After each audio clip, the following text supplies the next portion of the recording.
مہمان کا رزق ایک سچا واقعہ بیان کیا جاتا ہے کہ کسی گاؤں میں ایک صاحب کا اپنی بیوی سے جھگڑا ہو گیا۔ ابھی جھگڑا ختم نہیں ہوا تھا کہ اسی آسنے میں ان کے گھر مہمان آ گیا۔ خاوند نے اسے اپنی بیٹھک میں بٹھا دیا اور بیوی سے کہا کہ فلاں رشتہ دار مہمان آیا ہے، ان کے لیے کھانا بنا لاؤ۔ وہ غصے میں تھی، کہنے لگی نہ تمہارے لیے کھانا ہے نہ تمہارے مہمان کے لیے۔ وہ بڑا پریشان ہوا کہ لڑائی تو ہماری اپنی ہے، اگر رشتہ دار کو اس بات کا پتہ چل گیا تو خواہ خاندان میں بات ہوگی اور خواری الگ سے ہوگی۔ لہٰذا خاموشی سے آ کر مہمان کے پاس چپ چاپ بیٹھ گیا۔ اتنے میں اسے خیال آ گیا کہ چلو بیوی اگر روٹی نہیں پکاتی تو سامنے والے ہمارے ہمسائے بہت ہی اچھے لوگ ہیں، میں انہیں ایک مہمان کا کھانا پکانے کے لیے کہہ دیتا ہوں۔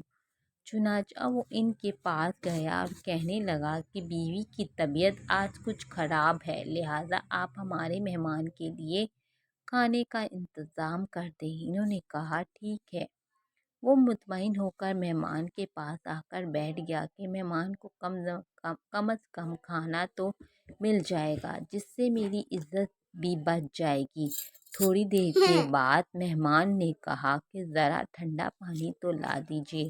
وہ اٹھ کے گھڑے کا ٹھنڈا پانی لاتا ہوں۔ اندر گیا تو دیکھا کہ بیوی تو زار و قطار رو رہی ہے۔ وہ بڑا حیران ہوا اور کہنے لگا کیا بات ہے؟ اس نے پہلے سے بھی زیادہ رونا شروع کر دیا۔ کہنے لگی بس مجھے معاف کر دیں۔ اس کے خاوند نے کہا کہ بتاؤ تو صحیح، اگر تمہارے رونے کی وجہ کیا ہے، تم ایسے کیوں رو رہی ہو؟ بیوی نے کہا پہلے مجھے معاف کر دیں، پھر میں آپ کو اپنی بات سناؤں گی۔ خیر، اس نے کہہ دیا کہ جو لڑائی جھگڑا ہوا ہے میں نے وہ دل سے نکال دیا ہے اور تمہیں معاف کر دیا۔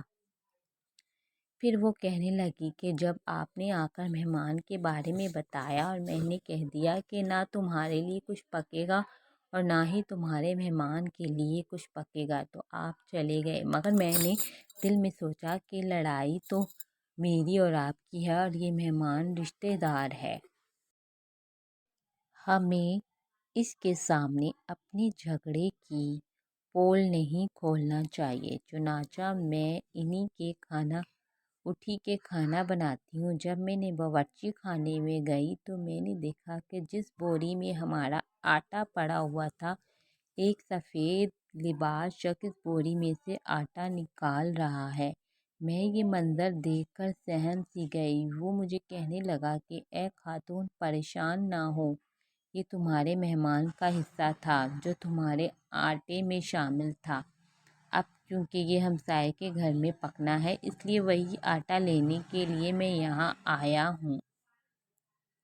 اس واقعے سے ثابت ہوتا ہے کہ مہمان بعد میں آتا ہے جبکہ اللہ تعالیٰ اس کا رزق پہلے بھیج دیتا ہے۔ یہ واقعہ کتاب خطبات فقیر سے ماخوذ کیا گیا ہے۔